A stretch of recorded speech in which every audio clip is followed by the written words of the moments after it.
Oh, I like it. I've really missed it. John will understand that.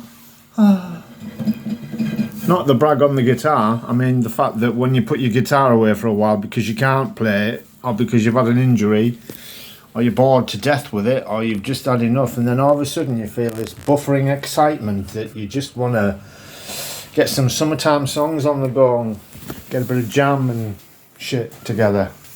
I don't mean mod stuff, I mean, you know, crazy gravy. Anyhow, come and join me in the garden, whether you like it or not. It's my therapy, not your therapy.